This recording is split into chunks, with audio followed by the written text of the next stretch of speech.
أعوذ بالله من الشيطان الرجيم. بسم الله الرحمن الرحيم.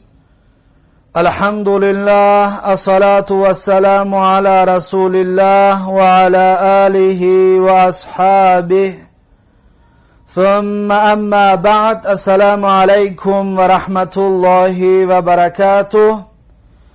الحمدلله که ما و شما از کتاب تعلیم زبان عربی 41 درس گرفتیم و بنده حالا میخواهم درس 42 را به سمع شما برادران و خواهران تقدیم و پیشنهاد بگردانم. صاحب کتاب میگوید الدرس الثانی والاربعون، یعنی درس 42. درس 42 به مثل درس های گذشته چند از کلمه های نو دارد. کلمه های نو برای حفظ کردن دارد که این کلمه ها باید حفظ کرده شوند. صاحب کتاب از جمله کلمه هایی که برای ما و شما تقدیم و پیشنهاد میگرداند در این درس، در درس 42 این هست که میگوید جبلون. جبلون یعنی کوه. جبلون معنایش کوه، اسمی مفرد است. جمعش می شود جبالون، یعنی کوها. جبالون یعنی کوها، این جمعی تکسیر است. بعد از این میگوید کوخون. کوخون معناهای یا ترجمه های زیاد دارد به زبان تاجیکی. کوخون می شود بگیم خانچه خوردککی که در داخل آن مرغ جا کرده می شود، یعنی هلچه مرغ، یا سگ جا کرده می شود پس خانچه سگ. یا کوخون همچنین گفته می شود به جایی که خانچه تختگینی که ساخته می شود در ادیرها، در کوه پشته ها، در سر زمین ها برای وانی کردن زمین، یا در سر پلک ها برای تربوز و خربوز رو وانی کردن کپه می سازند به مثل خیمه. اون اگر چوبین باشد اون رو عربا میگن کوخون. پس کوخون در زبان عربی معناهای زیاد دارد، چطوری که 3 تایش رو بیان کردیم، یعنی یک تاش هلچه مرغ یا خانه سگ، یا می شود بگویم کوخون اون خانچه هایی که در ادیر ساخته می شود برای دهقان ها. پس این وابسته به جمله ترجمه کرده می شود که کدام از اینها موافق است. بعد از این میگوید اکواخون. اکواخون جمع کوخون است، یعنی هلچه های مرغ یا خانه های سگ، یا میتونیم بگیم کپه‌ای که در ادیر می سازد دهقان برایش، خانه دهقان در ادیر، خانه ادیری دهقان همچنین بگویم می شود. خانه های ادیری دهقان جمعش است این. بعد از این میگوید موقد الغازی. موقد الغازی یعنی آتشدان گز. موقد الغازی یعنی آتشدان گز. موقد آتشدان اسمی مکان است، از وقد یقیدو گرفتگی است. وقد یعنی آتش را گریان کرد، آتش را علاو را گریان کرد، این را میگوین وقد. وقد یعنی آتش را روشن کردن. و یقیدو یعنی آتش را روشن میکند. وقد آتش را روشن کرد، یقیدو آتش را روشن میکند. و موقدون یعنی جای آتش گریان کردن یا وقت و زمان آتش گریان کردن. اما در اینجا به سبب الغاز، موقد الغازی، به سبب اضافه فهمیده شد که اینجا جا را در نظر دارد، یعنی مکان. از این حساب میگیم که آتشدان یعنی جایی که آتش گریان کرده می شود. آتشدان غاز. غاز یعنی که گز. بعد از این میگوید فرخون. فرخون یعنی چوجه. فرخون چوجه، تنها چوجه مرغ نه، چوجه مثلا هر پرنده که بچه میدکه که خوردکه که دارد همون عربا فرخون میگن، یعنی چیزی خورد. فرخون یک چیزی که خورد، پس فرخون به معنای چوجه میاد. فرخون به معنای مثلا چوجه کبک، چوجه مرغ، چوجه کفتر، چوجه هر چیزی که هست می شود اون را فرخون بگوییم. بعد از این میگوید افراخون. افراخون یعنی چوجه ها. افراخون این جمع است، معنایش چوجه ها.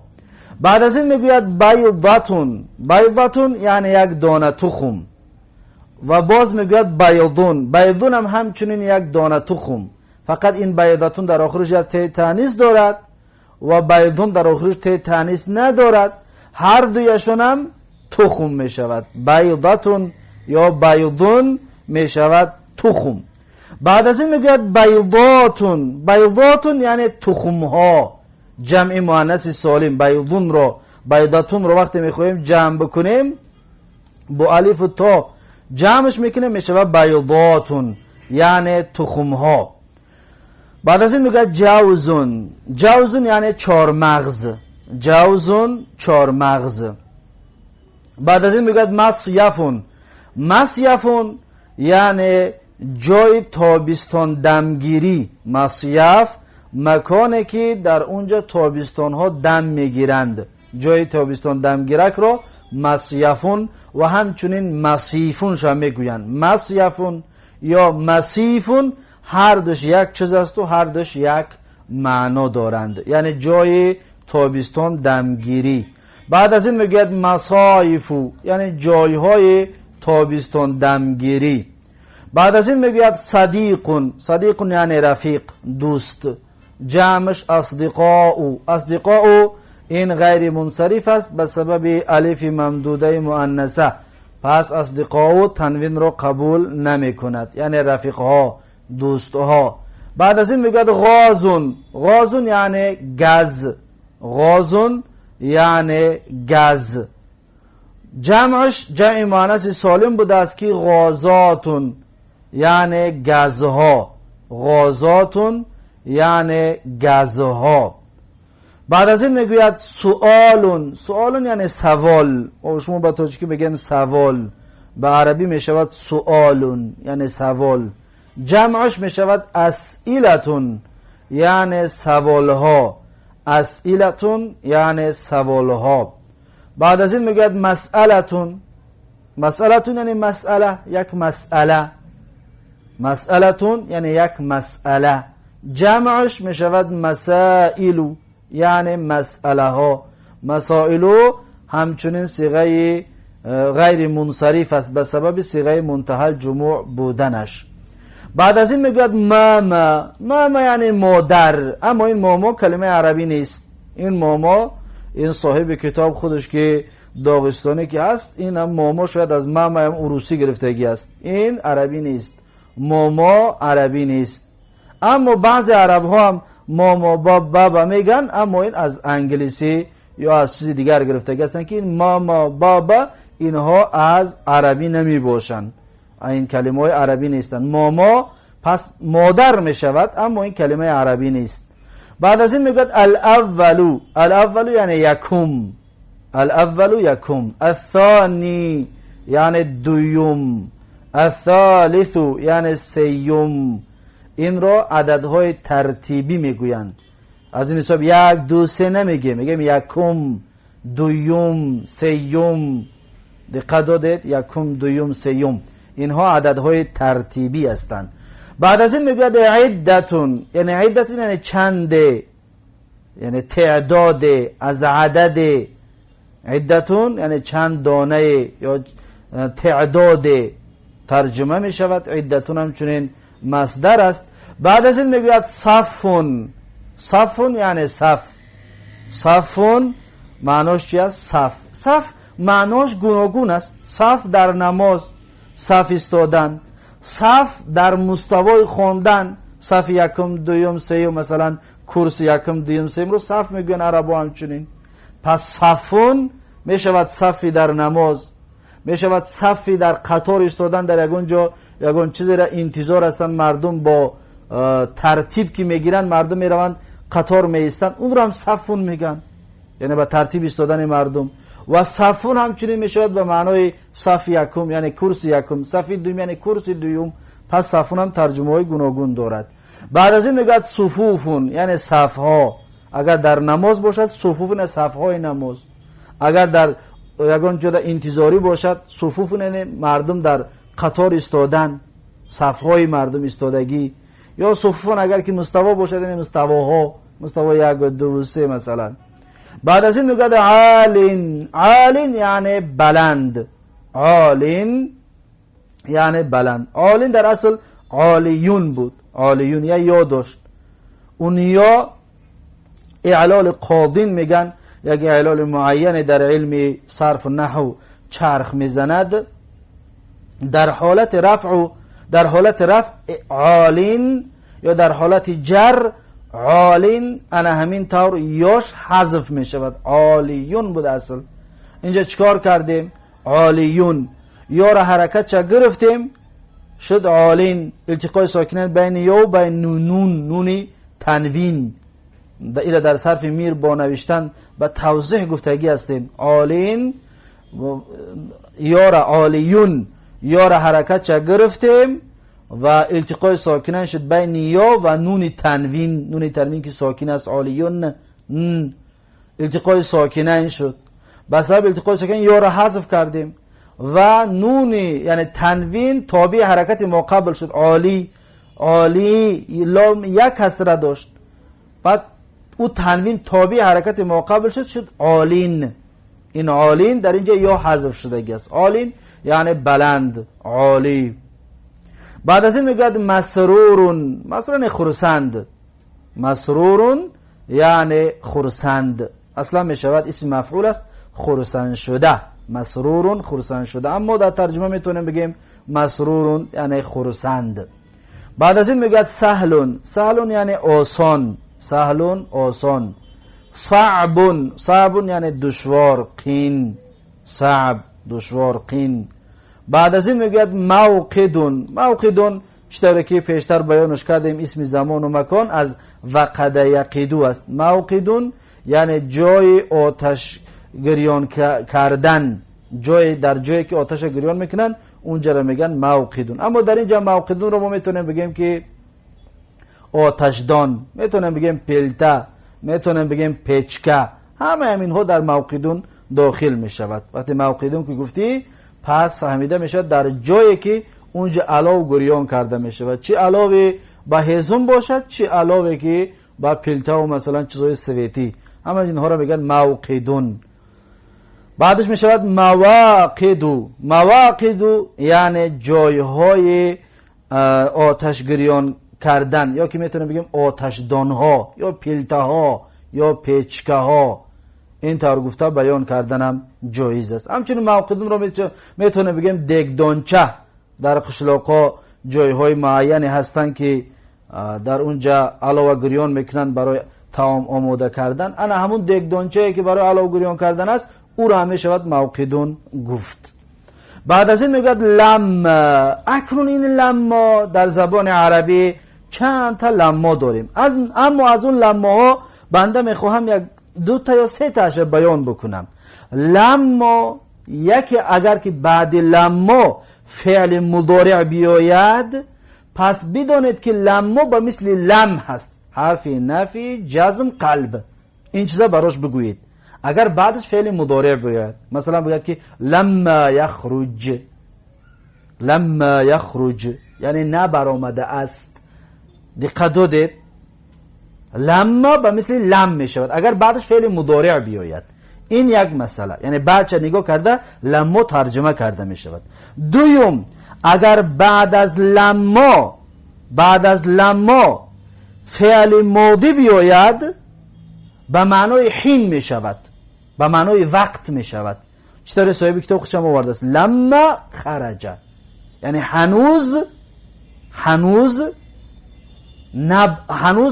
لما یعنی حین یعنی حتی الان، یا که بگیم هنوز خرج برآمد، هنوز برآمد. لما یعنی حینما، یا که میشه بگیم وقتی که. لما خرج یعنی وقتی که برآمد. دقت دادید؟ وقتی که برآمد. اگر بعدش فعل ماضی بیاید لما را ترجمه وقت میکنیم. در این صورت چیزی زمان می شود، وقت زمان در بر می گیرد.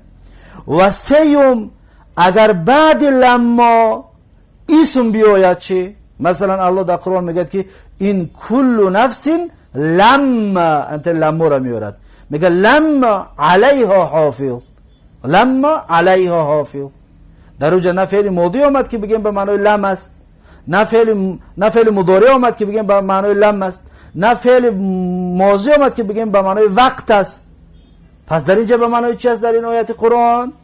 اگر بعدش میگه اسم بیاید، پس بدونید که به معنای الا هست، حرف استثناء. الله میگه این کل نفس، این یعنی لیسه، نیست هر یک نفس، لما علیها حافظ، مگر اینکه بر بالای اون نفس حافظ است. ببینید لما را در این طور جایها به معنای مگر، حرف استثناء به معنای الا ترجمه کرده میشه. پس این سه معنای لما، این لما را معناهایشان رو در ذهنتون داشته باشید. اما صاحب کتاب در اینجا فقط فعل ماضی را آورد، به معنای وقت در نظر دارد. لما خرج یعنی وقتی که برآمد، وقتی که برآمد. بعد از این میگه حقا، حقا یعنی حق، درست.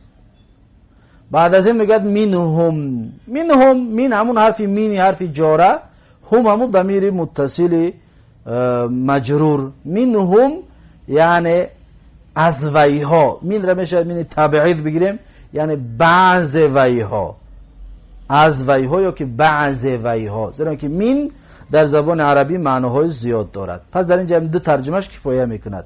منهم یعنی که از ویها، یا منهم بعض از ویها. بعد از این میگه اهلون، اهل یعنی خویش تبار، خانواده، اهل بیت میگیم که اهل بیت، اهل بیتش اهل یعنی که خانواده، فامیلیا، یعنی که کسانی که در خانواده هستن اونها رو اهل میگن. جمعش چی است؟ اهالین، اهلون اهالین، یعنی که خانواده ها، خویش تبار ها. بعد از این میگه صلا، صلا فعل ماضی است یعنی نماز گذاشت، صلا یعنی نماز گذاشت، و مرد در زمان گذشته. زن باشد میگن صلت، یعنی نماز گذاشت، و زن در زمان گذشته. فعل مضارعش میشود یصلی، یعنی نماز میگذارد وی، یصلی یعنی نماز میگذارد و یک مرد در زمان آینده. فعل اگر مؤنث باشه میگیم تصلی، یعنی نماز میگذارد و یک زن در زمان آینده. فعل امرش میشود صلی، با یا حذف حرف یا را حذف میکنیم میشود صلی، یعنی نماز بگذار.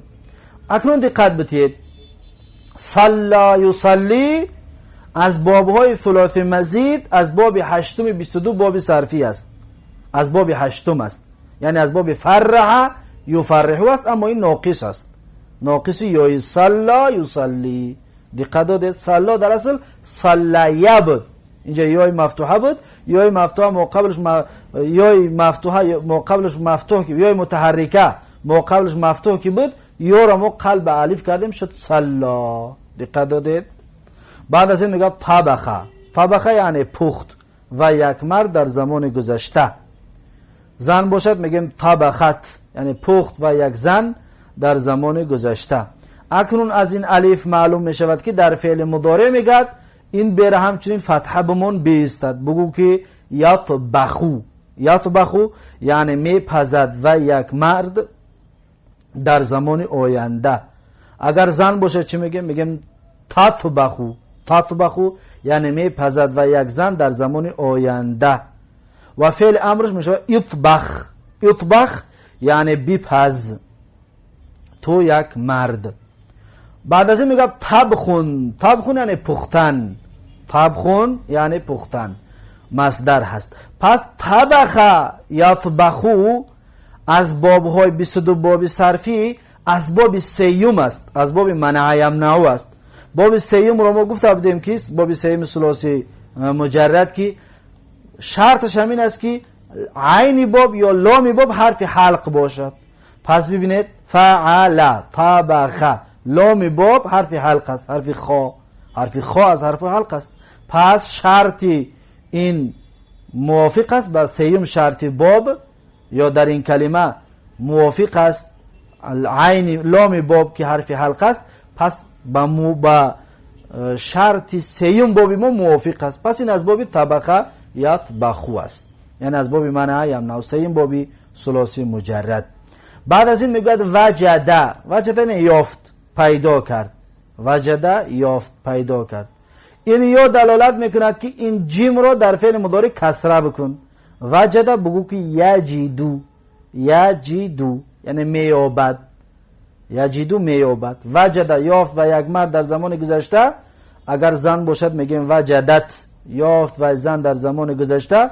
یجدو میابد، میابد و یک مرد در زمان آینده و زن باشد میگیم تجدو، میابد و یک زن در زمان آینده. فعل امرش میشود جد یعنی بیاب، جد یعنی بیاب، بیاب. بعد از این مصدرش رو میارد میگه که وجودون. وجودون یعنی یافتن، وجودون یافتن، پیدا کردن. اکنون وجده یجدو از باب ضرب یضربو است. چطور؟ وجده به مثل نصره است. مثال یعنی که از قسمهای هفتگانه این مثال است، مثال واوی است، در اولش حرف واو. وجده به مثل نصره است. یجدو در اصل یوجدو بود، به مثل یضربو، یوجدو بود. اما واو در بین یای مفتوحه و کسره تحقیقی یا جی، کسره تحقیقی وارد که شد، پس واو رو حذف کردن شد یجدو. دقت دادید؟ یجدو، یجدو یعنی پیدا میکند. پس در فعل مضارعش واو حذف میشده است به سبب ثقیل بودن، زیرا اینکه بین یای مفتوحه و بین کسره تحقیقی واقع شدگی است واو. بعد از این میگوید ضربه. ضربه یعنی زد و یک مرد در زمان گذشته.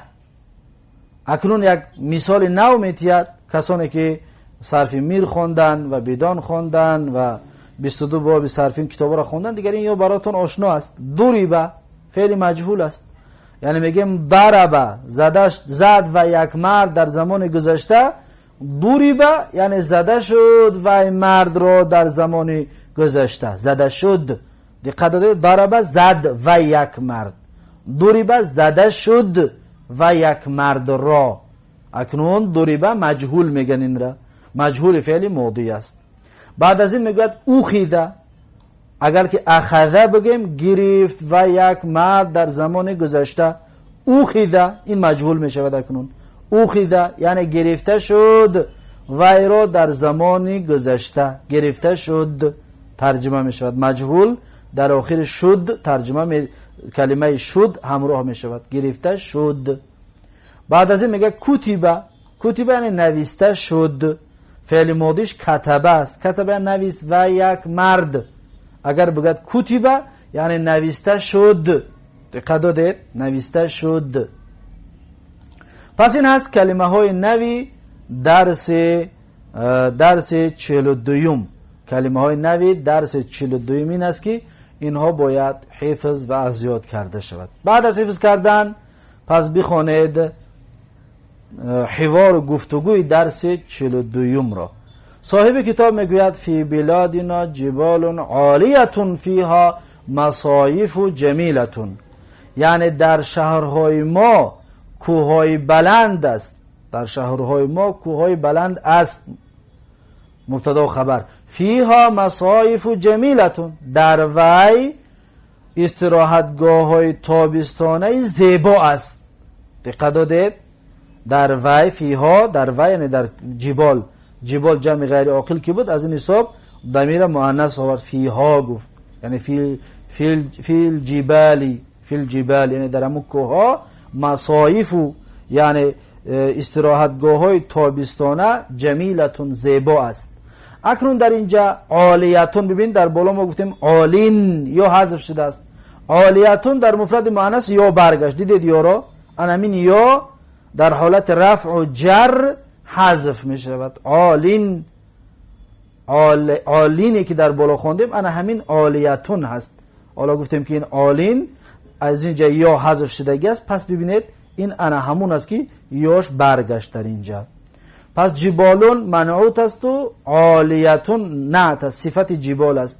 جبال غیر عاقل است، صفت چه بینید عالیتون مؤنث آوردش. مصایف و استراحتگاه تابستانه این منعوت است، جمیلتون صفت است. مصایف جمع غیر عاقل که هست صفت چه مفرد مؤنث آوردن. دقت دادید.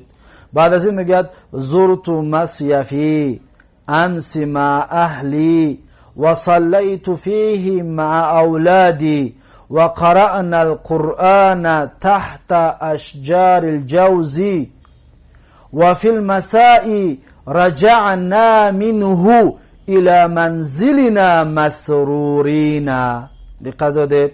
میگه زرتو یعنی زیارت کردم، مصیفی یعنی جای استراحتگاه تابستانه امرا، این یا من یا ضمیر متکلم، مصیفی یعنی جای استراحتگاه تابستانه خودم را، امسی دیروز، مع اهلی همراه خانوادم، و صلیت فیه و گذاشتم، و صلیت نماز گذاشتم، فیه در وی، در مصیف، هی ضمیر برمیگه به مصیف یعنی استراحتگاه تابستانه، و نماز گذاشتم در داخل استراحتگاه تابستانه، مع اولادی یعنی همراه فرزندانم، و قرأنا القرآن و خواندیم ما قرآن را، تحت اشجار الجوزی در زیر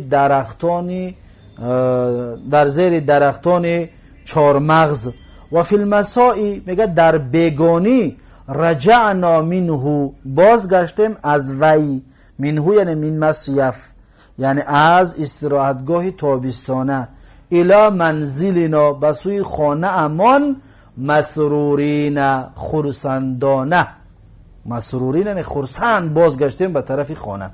زرت مصیفی زیارت کردم استراحتگاه تابستانه امرا، زرت فعل فعل، مصیفی مفعول به.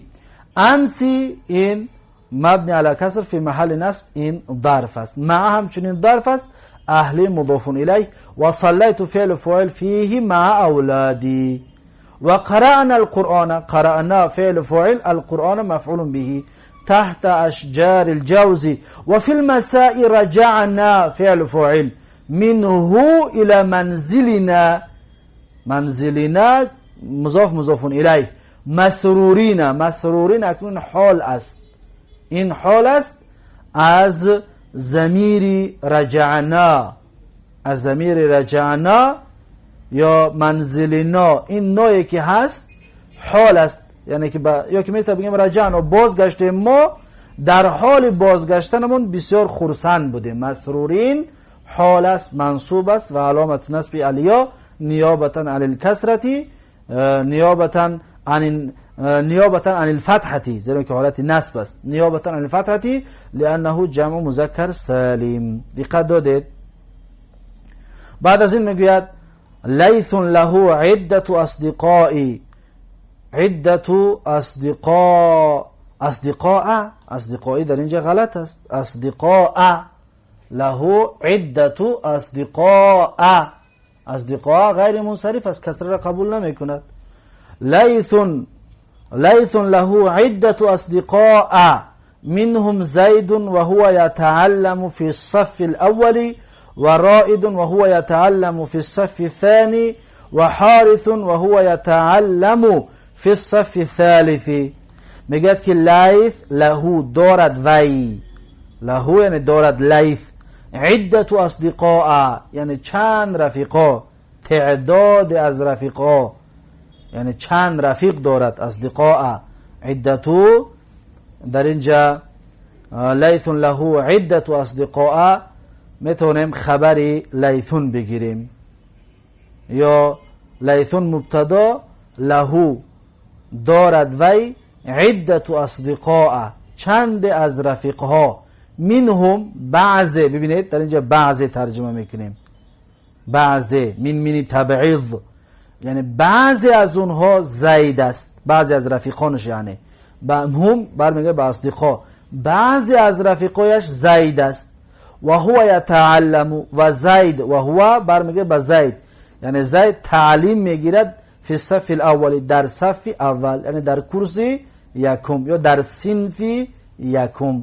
و رائدون، رائد باشد یعنی که با رائد یک رفیق دیگر داشته است، میگه رائدون و هو یتعلم فی الصف الثانی، و رائد میگه تعلیم میگیرد در صف دوم، یعنی در کورس دوم یا در صنف دوم. و حارثون، سیمش که حارث بوده است، و هو یتعلم فی الصف الثالث، و وی تعلیم میگیرد در صف سیوم. دقت دادید؟ لیث له عدة اصدقاء منهم زید و هو یتعلم فی الصف الاول، و رائد و هو یتعلم فی الصف الثانی، و حارث و هو یتعلم فی الصف الثالث. یعنی لیث چند رفیق ها دارد، بعضی از اونها زید است، بعضی از اونها زید است و اون تعلیم میگیرد در صف اول در صنف یکم. و رائد و وی تعلیم میگیرد در صف دوم، صنف دوم. و حارث و او تعلیم میگیرد در صف سیوم، یعنی صنف سیوم. بعد از این میگوید رأیت کوخ دجاج فیه بیض و فیه عدت افراخ. میگه رأیت کوخ دجاج، دیدم هلچه مرغ را. کوخه چطور گفتیم؟ به معنای هلچه مرغ می آید، به معنای کپه می آید، به معنای خانه سگ می آید. اما کوخ دجاجین دیگر معین شد که هلچه مرغ در نظر دارد. رأیت دیدم، میگه کوخ دجاجین یعنی هلچه مرغ را، فیه در امون کوخ یعنی در امون هلچه مرغ، هی دمیر برمیگرده به کوخ، فیه یعنی در امون هلچه مرغ بیضون تخم است، و فیه باز میگه در همون هلچه مرغ، هی با باز میگه به کوخ، و در هلچه مرغ میگه عدت افراخ، چند از یا تعداد از چوجه ها است، چند از چوجه ها است. دقت دادید؟ بعد از این میگوید لما رجعت الى البيت وجدت ماما تطبخ لنا طعاما لذيذا. لما رجعت یعنی وقتی که لما گفتیم بعدش فعل ماضی بیاد اگر به معنای وقت می آید. لما رجعت یعنی وقتی که بازگشتم من، رجعت بازگشتم من، الى البيت به سوی خانه، وجدت ماما یافتم مادرم را. ماما گفتیم کلمه عربی نیست. وجدت امی میگفت خوب تر بود، یافتم مادرم را. تطبخ لنا میپزد برای ما، طعاما لذیذا طعامی با لذت را، خوراکی با لذت را. پس طعام به معنای خوراک و آن چیزی که تناول کردهش می شود یا طعام هم میگوییم. پس طعام همچنین کلمه فارسی است یا فارسی استفادهش میکنه، اصلش عربی است. طعاما مفعول به تطبخو است و لذیذن صفت طعام است، یعنی طعام. چطور طعام؟ طعام بسیار با لذت. بعد از این میگوید فی مطبخنا موقد الغازی، یعنی که در آشخانه ما، در جای پخت و پزی خانه ما، موقد الغازی آتشدان گاز است، آتشدان گاز هست. میگوید که نحن نطبخ الطعام علی موقد الغازی، ما میپزیم طعام را بر بالای آتشدان گاز، ما میپزیم طعام را بر بالای آتشدان گاز.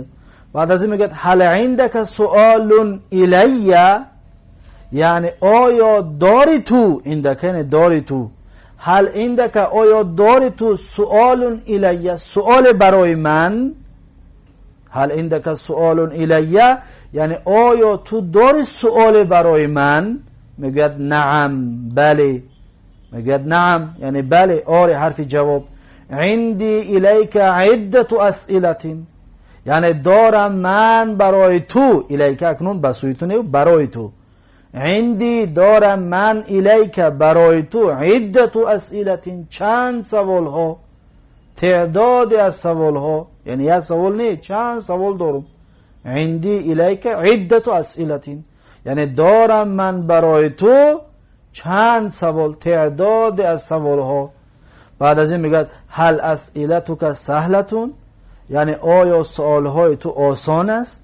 هل اسئلتک آیا سوال های تو سهلتون یعنی آسان است. میگه نعم بله آره.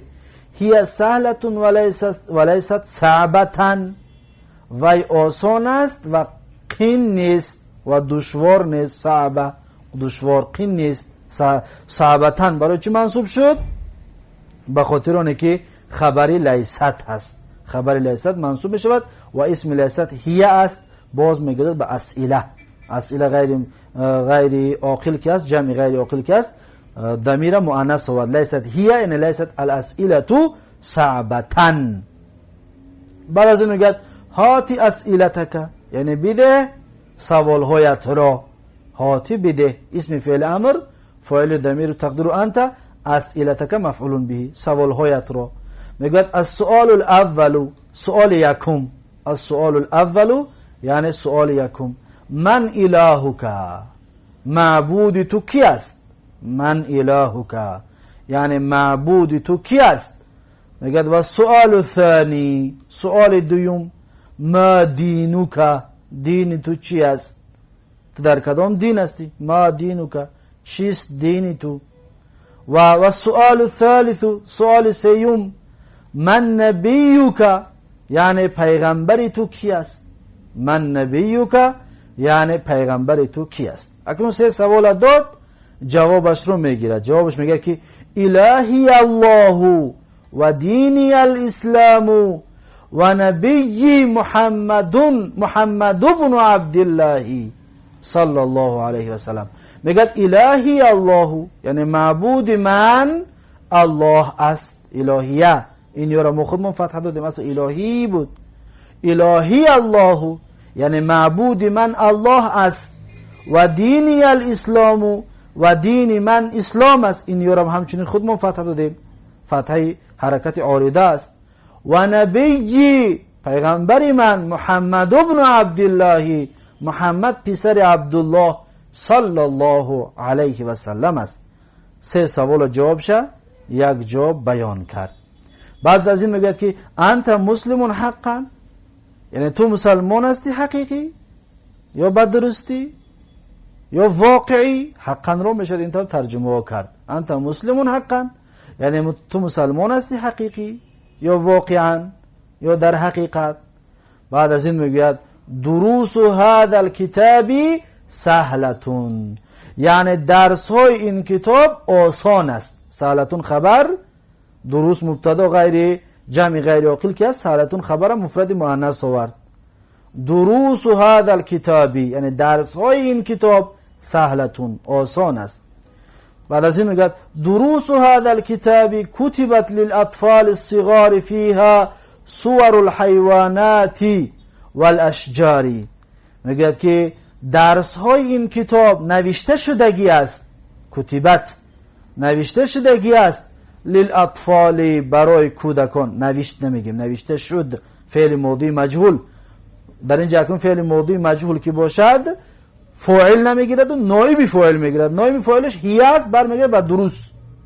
کتبت الدروس، نوشته شدگی است درس ها را، للاطفال برای کودکان، برای طفل ها، الصغار کودکان میدهک، فیها در داخل وی، در داخل همون درس ها، صور الحیواناتی صورت حیوانات است، والاشجاری و صورت درخت ها است. دقت دادید؟